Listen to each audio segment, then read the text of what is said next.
बात होती है और हम बहुत सारे सेब के पेड़ देखते हैं। बहुत सारे सेब टूटकर जमीन पर पड़े थे जो गल सड़ चुके थे और उनमें कीड़े पड़ गए थे। इतनी ही देर में एक छोटी बच्ची यहाँ आती है और एक सेब को उठाकर घर की तरफ जाने लगी। उसकी मोम उसे देखकर फन आवाज लगाकर बुला रही थी। बच्ची की मोम का नाम था जेसिका और इसके 2 बच्चे थे, एक ये बच्ची और दूसरा था छोटा बेटा। बच्ची को सेब अपनी मोम जेसिका को लाकर दे देती है और क्योंकि उनके घर में तो पहले ही ढेर सारे सेब पड़े थे और बहुत सारे तो सड़ भी गए थे, इसलिए जेसिका वो वाला सेब टोकरी में फेंक देती है। तो इस वजह से उसकी बेटी नाराज हो गई, कहती है मम्मा वो सेब मैं आपके लिए लाई थी इतने प्यार से और वो आपने टोकरी में डाल दिया, दिल तोड़ दिया आपने। अपने को सा देती है, जिसके बाद उस पर पत्थर मार मार कर स्क्रू ड्राइवर और अंदर करती है और उसका हाथ वही फर्श पर अटक जाता है। अब दर्द की वजह से वो तड़पता तो है, लेकिन क्योंकि नशे की बुरी आदत ने उसे खतरनाक बना दिया था, इसलिए वो अजीबोगरीब डरावनी बातें करने लगा। पहले वो कहता है कि तुम मुझे यहाँ से जाने दो, मैं तुम्हारे बच्चों को कोई नुकसान नहीं पहुँचाऊंगा। लेकिन जेसिका उसकी बात नहीं मानती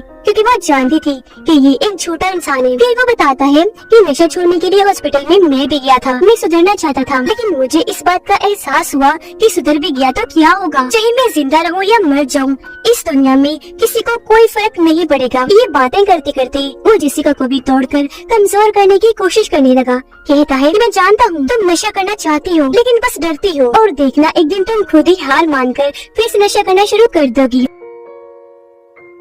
ये सुनकर जेसिका रोने लगी क्योंकि कुछ हद तक ये बात सच भी थी, पर वो ये चीज उसे महसूस नहीं होने देती। रात हो गई, ठंड भी काफी ज्यादा थी, लेकिन जेसिका अभी तक उसका हाथ आजाद नहीं करती। जैसे ही सुबह और दर्द से तड़पने लगा। अब जब जेसिका ने देखा कि इस आग में तो मैं भी जलकर मारी जाऊंगी, तो उसने जल्दी से कपड़ा लेकर आग को बुझा दिया। पर अब सैमी को होश नहीं था, ऐसा लग रहा था जैसे वो मर चुका हो। अब यहाँ जेसिका इतना टूट गई थी कि वो नशा लेने का सोचती है, जिससे शायद उसका दुख थोड़ा कम हो जाए। इससे पहले वो ऐसे करती, उसकी नजर सामने पड़ी बाइबल पर जाती है। उसने जैसे किताब को खोलकर देखा, फिर हर सफ़े पर पैसे पड़े हुए थे जो उसके डैड ने जेसिका के लिए छोड़े थे। अब बाइबल में लिखी गई कुछ लाइन्स को पढ़ने के बाद वो इतनी जज्बाती हो गई कि रोने लगती है और नशा भी वही फेंक देती है। फिर वो सैमी के हाथ से स्क्रू ड्राइवर निकाल लेती है। वो बेहोश था, उसे जरा भी इस बात की भनक नहीं लगती और अब जेसिका स्क्रू ड्राइवर से फर्श की बजाय छत तोड़ने लगी। इसमें पूरी तरह वो कामयाब रही और छत को तोड़कर ऊपर वाले वॉशरूम में आ पहुँचती है। यहाँ से निकलकर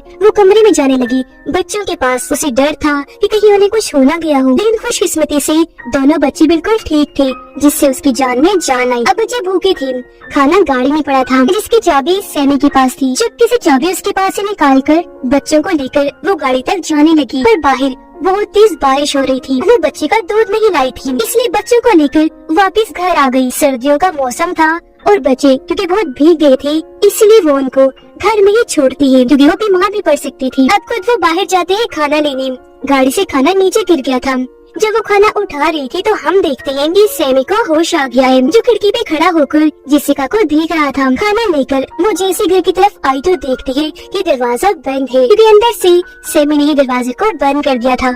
वो काफी डर गई क्योंकि उसके बच्चे अंदर फंस गए थे जिन्हें सैमी नुकसान पहुंचा सकता था। अब फिर भी वो जैसे तैसे घर के अंदर आ गई। वो जब कमरे की तरफ भागी तो देखती है कि सैमी ने बच्चों के गर्दन पे चाकू रखा हुआ है और जेसिका को वो धमकाने लगा। वो उसे काफी समझाती है कि मेरे बच्चों को छोड़ दो प्लीज, ये तो मासूम है, इनका क्या कसूर है। पर वो एक नहीं सुनता क्योंकि बच्चों को मारने का ठान चुका था। इससे पहले वो ऐसे करता, यहाँ उसका हस्बैंड आ गया जिसने हाथ में गन पकड़ी हुई थी। गन पॉइंट करके वो सैमी से अपने बच्चों को छुड़वा लेता है, जिसके बाद सैमी यहाँ से भाग गया। अब उसके हस्बैंड को स्टोर रूम में पड़े वो पैसे और नशा मिल जाता है जिसे वो ले चुका था। फिर वो जेसिका को कहता है कि तुम भी मेरे साथ चलो। अब वो सोचती है कि अगर मैंने इसे इनकार किया तो इसका दिमाग फिर से खराब हो जाएगा, ये मुझे मारकर दोबारा से स्टोर रूम में बंद कर देगा। इसीलिए वो उसके साथ जाने के लिए मान गई, इस इरादे के साथ कि बाद में जैसे तैसे बच्चों को लेकर यहाँ से भाग जाऊंगी। वो बहाने से अपने हस्बैंड को बाहर गाड़ी में भेजती है खाना लाने और चुपके से उसके सैंडविच में बेहोशी की दवाई मिला देती है। वो सैंडविच खा लेता है,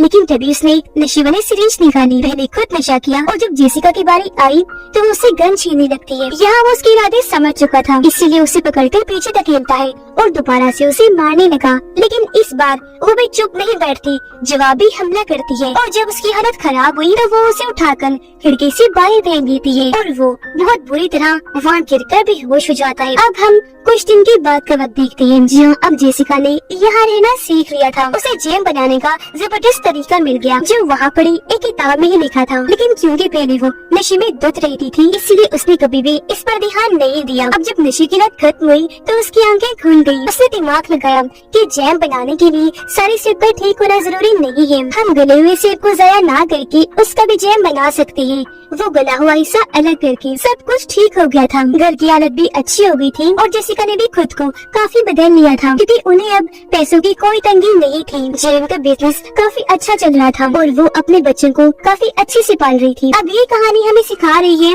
कि नशा एक बुरी आदत है, इतना खतरनाक है कि हमें इससे हमेशा दूर रहना चाहिए क्योंकि नशा करने वाले इंसान को कोई होश नहीं होती कि क्या अच्छा है और क्या बुरा। इसी मैसेज के साथ ये फिल्म इधर ही